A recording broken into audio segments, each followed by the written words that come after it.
Check out this tree. Ooh.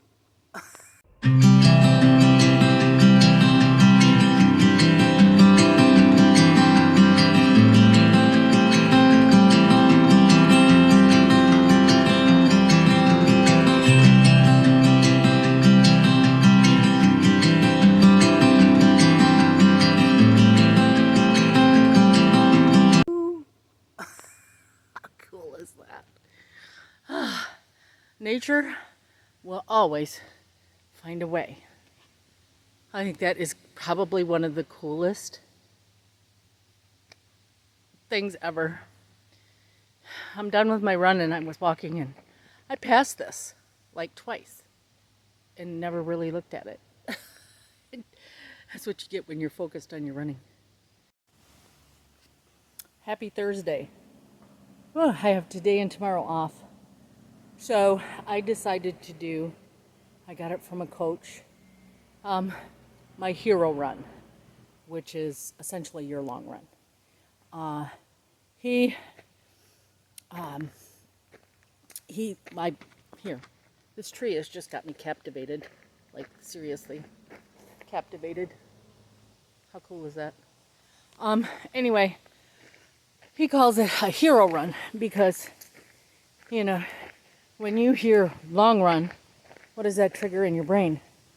It triggers, I'm going to be hurting, I'm going to be suffering.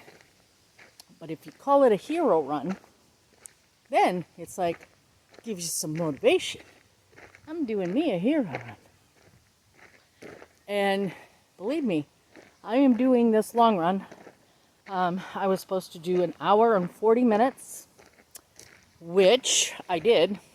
I think an hour and 38. But I hit 7 miles on this gorgeous trail. Let's show you this. Get out of the sun here. Yeah, check this out. How gorgeous is that? This trail runs. That's the one thing I really love about Michigan. We have a great trail system. These were old railroad tracks, and they converted them for us to enjoy, and I do, and I appreciate it. But anyway, I am doing this in the heat of the day. Thank goodness this trail is like 90% covered, shaded, and that's why I chose it, because I did this run at the heat of the day. I mean the heat. I think it's like, I don't know how much humidity. There's not a ton, but there is some. And I think it's 86, I believe. So, you're probably saying you're crazy, Terry. Well, you know, if you run in this type of weather, you're going to, you know, definitely, when it's cooler weather, when races start, you're going to feel better, you know. And if you teach yourself how to do hero runs in the heat and suffer, again, you keep that in your mind. You know, I've done runs like this in the heat, and this is a piece of cake. It's cool. Now, it's mind games that you play with yourself. But anyway, you're probably saying, but wait a minute, you have a hip injury. What are you doing out doing a hero run? Oop, mosquito. Well, over the last few weeks, just to preset this, I went to my doctor, had x-rays, went to physical therapy, and then I went to chiropractor. This over a span of, my goodness, I want to say 4 months, 5 months. I think it was closer to 5. Anyway, and this is just me. I am not a doctor. I do not, you know, if you have a running injury, go to the doctor. Do not take my advice, because I didn't go to the doctor. And it turned out to be worse. So anyway, I got minimal results. I mean, on my running, yes, my hips are moving freer. It's doing better. But I decided, I listened to a coach that I absolutely adore. I listen to his podcasts every week, so shameless plug for Matt Dixon of Purple Patch Fitness. He did his latest podcast was about a gentleman who, was hitting a lot of miles, always showing up to his races injured. And, wasn't hitting his times, wasn't feeling good, and just very frustrated. Hence me. So anyway, Matt took him on and said, we're going to cut your runs down. The only time he did hero runs was after his second race. He wanted to do a half marathon. That was his build-up race. See how he felt, if the program was working, which he crushed. But anyway, so no hero runs, just more frequent, shorter runs. And then he applied plyometrics, yoga, and rowing. Because running is a corrosive sport. But rowing, you're still down there, but you're not using your own weight. You're not hammering on your joints. So, anyway, and cycling. Ooh, forgot cycling. So, I started slow because I know, me, I will jump into it both feet first if I think it's the answer. Well, held myself back, which I'm very proud of, thank you. And said, okay, we're going to start off with short runs. And we're going to add, I've always done stretching and yoga, but not like consistency or consistently. Let's turn around and go back so we'll be in the shade. I'm walking it off, cooling down, and making a video. All right. Had to take a little break, bring out the headband. Anyway, like I was saying, I started out less frequent, more frequent, shorter runs. And they felt pretty good. Another key. I bought a new mattress. My mattress was unbelievably old. I'm not even going to say how old because I'm embarrassed. But I bought a new mattress off from Amazon. Put the link below because I can't say enough about it. I bought that and I actually, because I didn't have box springs, I put it on top of my existing mattress. Folks, I am sleeping like a baby, which has in turn really helped my injured hip because, this is a memory foam mattress and it's giving where it needs to, and oh my goodness, people, I can't even tell you. I have been sleeping so good. Anyway, so incorporated that. And short, frequent runs. Trying to be more consistent with my stretching and yoga, which I try to do each night before bed. And one thing that probably really, it's helped, but you wouldn't think so, is creating a more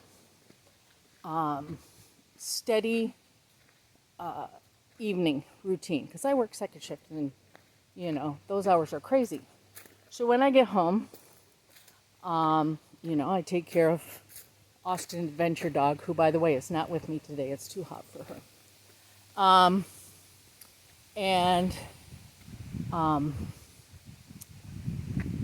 Oh yeah. So the consistency with the nighttime routine. I come home, take care of Austin, we play. I love YouTube. So while I'm watching YouTube, I'm stretching. That is the deal I make with myself, okay? If you're watching YouTube, you got to be stretching. So that's what I do. And then I usually do a couple chores, house chores, laundry or dishes or something. And then I get into bed and I spend 10 to 15 minutes reading just to unwind, to let the body go. Okay, we're shutting down now. So yeah, my nighttime routine has helped tremendously. So, don't underestimate how routines can help with your injury too. So anyway, been doing that. And so today I wanted to try a hero run to see how the hip would respond. And folks, I'm going to tell you right now, you see this? When I started, it was filled with ice. And then I have, you probably can't really see it, and I can't really show you. I have on a hydration pack. I think this is 2 or 3 liters. And it was filled with ice and water. Also in this pack, I have nutrition because, yes, and everybody's going, you're crazy. You signed up, for this ultra in October and you're still injured. Yes, but with this, this race is 24 hours and it's 5K loop around the lake. And I'm like, well, and it's 24-hour period. So I don't have a cutoff to make. I can do this in over a 24-hour period. I can stop, take a little nap, and get up and go again. So that was one of the reasons I chose this. Let's go back because we're in the shade.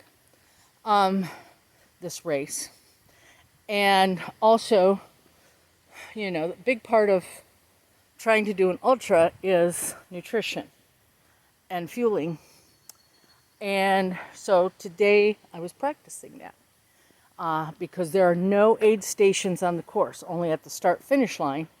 So you're doing a 5K loop before you can get nutrition or fuel up or whatever.